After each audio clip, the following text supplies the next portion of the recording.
we go.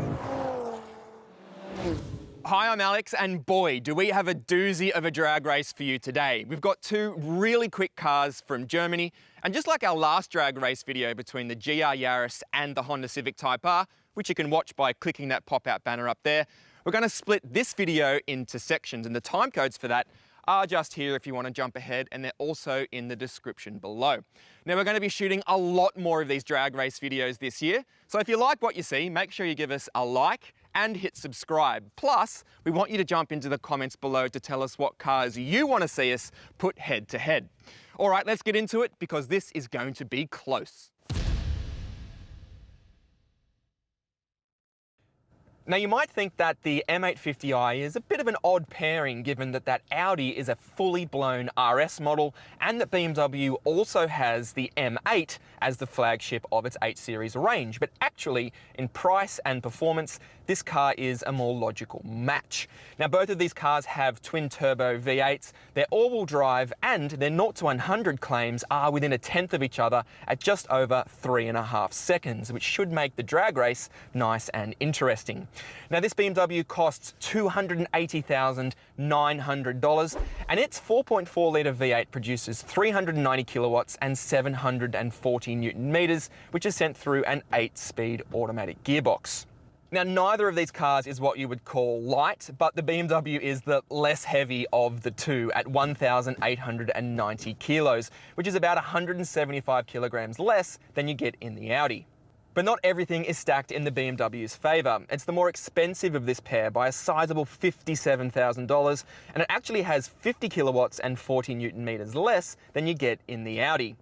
But one subjective thing worth mentioning is that I think this car looks absolutely mega. Some modern BMWs are looking a bit iffy, to my eyes anyway, and I actually think both of these cars look really, really mean and aggressive, so jump into the comments below and tell us which one you prefer the look of.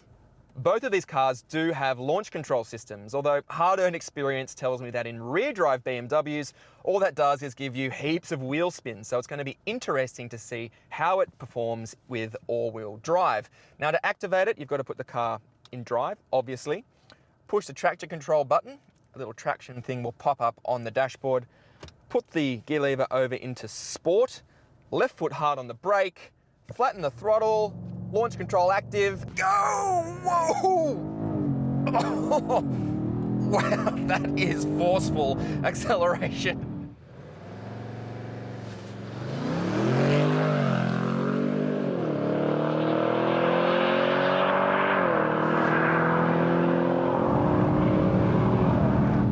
Okay, it's in its stride now. That's 200 k's an hour. Whew. That is a seriously rapid car. And come to a stop. It felt fast. Let's see what it did. Alrighty, okay, so 4 dead to 100 kilometers an hour, which is a little bit off its official claim of 3.7. And as for the quarter mile time, well, we'll tell you that one once we've run these two cars side by side in the drag race. If you were a betting man, this is probably the car that you would wager on to win the drag race. It has more power and more torque, despite only having 4 litres of capacity compared to the BMW's 4.4. Officially, Audi says this car has 441 kilowatts and a massive 800 Newton meters, which is helped by a mild hybrid system, and of course, it's exactly the same as you get in the Audi RS7, which just happens to be one of my favourite cars of all time. All of that power and torque is sent through an 8-speed automatic gearbox, and this car is all-wheel drive, of course, Audi Quattro, but Audi says that 85% of the drive can be sent to the rear axle, which is pretty cool. Now, one practical thing worth pointing out in this car is that for this generation of RS7, it now has a full 5 seats, whereas the old car could only carry 4. So that means you can now plug 1 extra person into the back and scare the hell out of them when you do a full-bore launch control away from the lights. Activating launch control in the RS7 is pretty simple. Car in drive, of course. Push the traction control button to bring up sport stability. Then you put the gearbox into sport. Then it's a matter of left foot on the brake, right foot on the throttle, launch control activated, and away we go. Whoa! This thing is a bullet.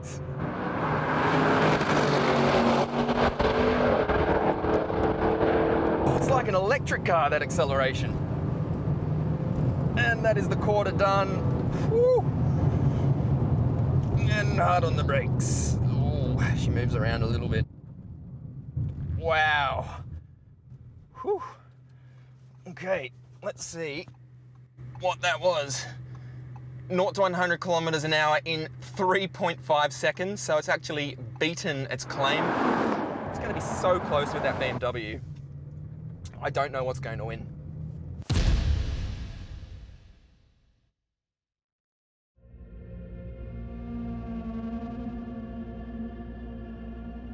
Let's break down how each car gets off the line. The BMW is more dramatic, with a big weight transfer onto the rear axle, seeing its nose rise like a powerboat.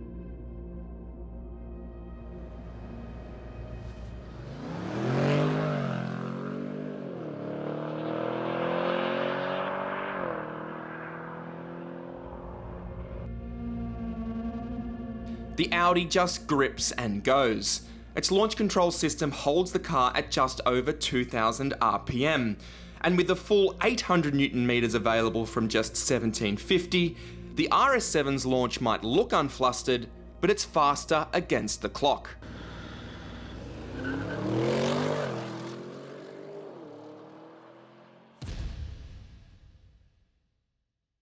Sound off time, which should be good given these cars are both V8s, but they have soft limiters, so revving them when they're stopped isn't that great. So what we're going to do is a full ball run through second gear, and then jump into the comments to tell us which one of these two you think sounds best.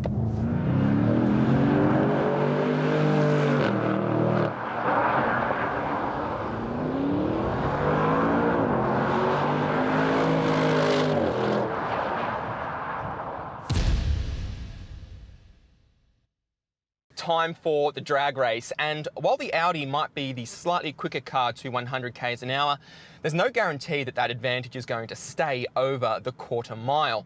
And we've also drafted in our quickest driver to pedal the BMW. So, Mr. Newman, how are you feeling? Confident? Feeling pretty good, I wouldn't say I'm confident, I'm comfortable, that's the main thing. I'm slightly down on power, but I think I've got a little bit of a weight advantage, so hopefully it all works out at the end of the 400 metre mark. Yeah, this one's going to be close, I reckon, so I hope we both have our A game.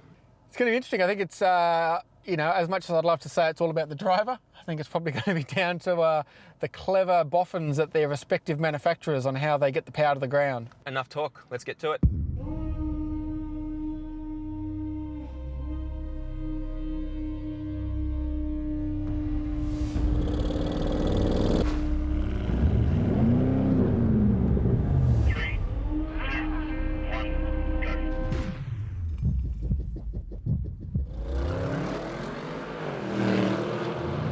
We go.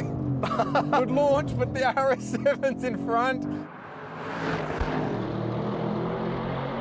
Shifts are brutal in this car.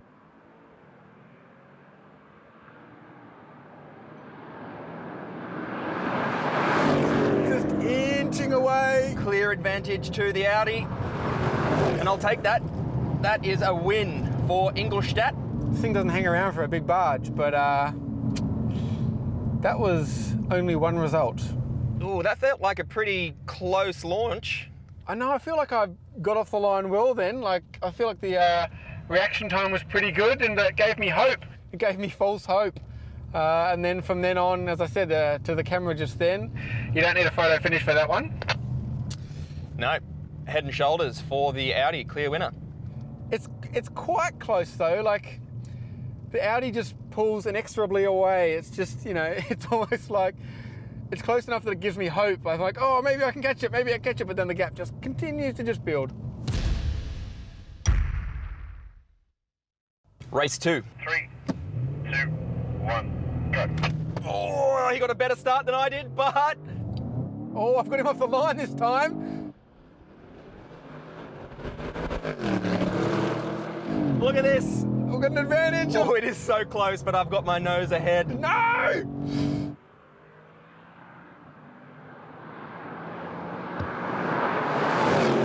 Stuff it! Stop it! Slow down! Another win for the RS7. He's even got the air brake up and he's still beating me. Both of these cars are absolute missiles though.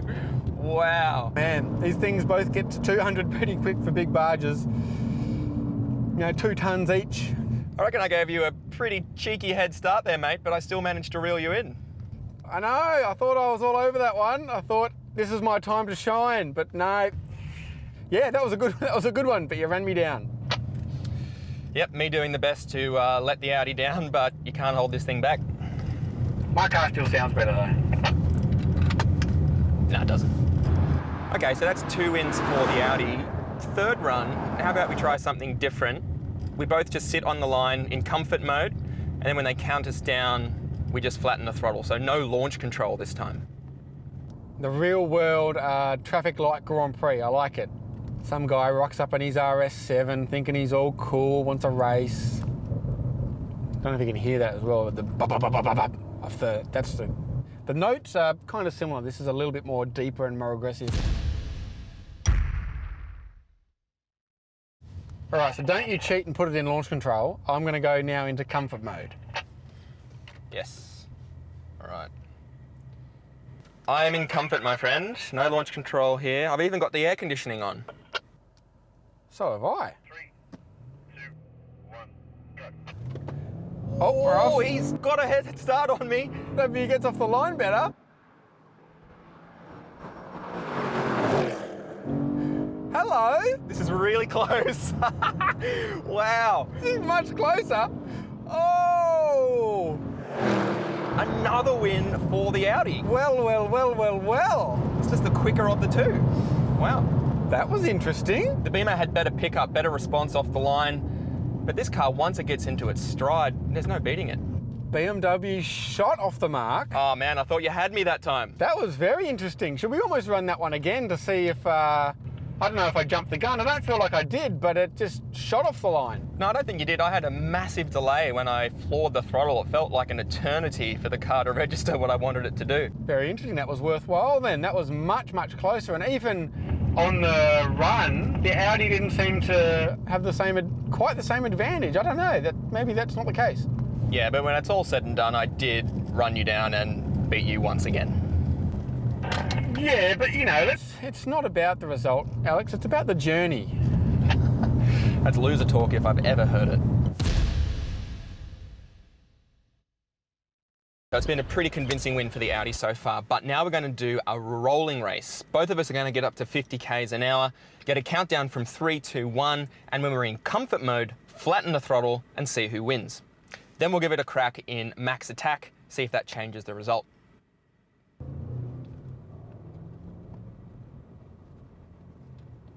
On set. 2, 1, go.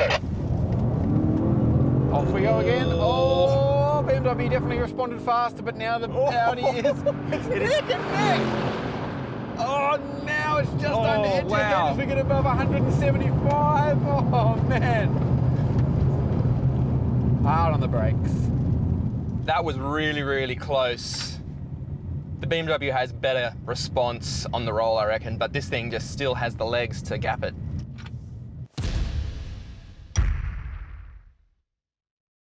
Set. 3, 2, 1, go. Oh, there we go. There's a good Wow, and I jump. was ahead. Got him this time, I think. Is he going to come back at me? He's going to come back, but it's too late. 180, 190. Oh, it's going to be close. Yeah! Oh, wow. I won one! I won one! Man, you took off. This thing suddenly found another 50 horsepower. I reckon if we had another 100 meters, I had you though. What do you reckon? That was good. That was fun. That was close. That was so close. Like I was saying, until we hit like 175, we were neck and neck. I And know. then just edged forward. But That thing is much more convincing on the roll. yeah. It kicks down faster than this. I can Yep. see you take off, and I've still got half a second before this thing wakes up. And that seems to take a bit more to overcome its momentum as well, because it just sort of sat there for like 80 k's an hour, like just sat and then you just went. Yeah, that's good. That's cool. All right, so winner for this in comfort, winner for that in Sport Plus or Max Attack or whatever. Yep. Yeah, all right. It's good. Interesting. All right, rock and roll. Cool. Time for a quick recap. With launch control activated, the RS7 is the quicker car, clocking 3.53 seconds to 100, which is actually faster than its official claim, and 11.58 across the quarter mile at 195 kilometers an hour. The BMW couldn't match its claimed figures and was almost half a second behind at 3.98 seconds to 100 and 12.04 across the quarter at 189 kilometers an hour. The BMW did close the gap during the roll races, but it's still the Audi that has its nose in front, leading into the final exercise, a brake test from 100 k's an hour to 0. Alex got the upper hand in the Audi in terms of acceleration. What about deceleration? Right, so what we're going to do now is accelerate up the drag strip to a GPS verified 100 kilometers an hour. Got the V-box here, so we know that we're traveling exactly 100 k's an hour because the speedos might be slightly out. And then once we get to the cone, just going to jam on the brakes as hard as I can and bring it to an ABS stop and see where we go. So there's a slight difference in the brake specs of these cars. So we're on just normal steel brakes in the BMW, whereas the Audi has $20,000 optional carbon ceramics. So you'd hope it's going to stop quicker, but for just one stop, it doesn't really matter, well, it shouldn't really matter what brakes the car's on. It's more like fade resistance. So he's got the upper hand so far, but let's see if the BMW can get some pride back. All right, so accelerate to 100 k's an hour. That's 100. Left foot hovering, then jam.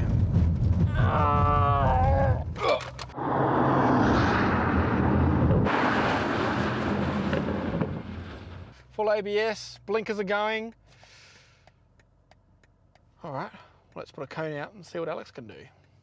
Scotty has set the brake marker that this car has to beat, and honestly, I don't know which way this is going to go because this car is almost 200 kilos heavier, but it has the advantage of having big carbon brakes. So let's see what happens. That is 100 k's an hour.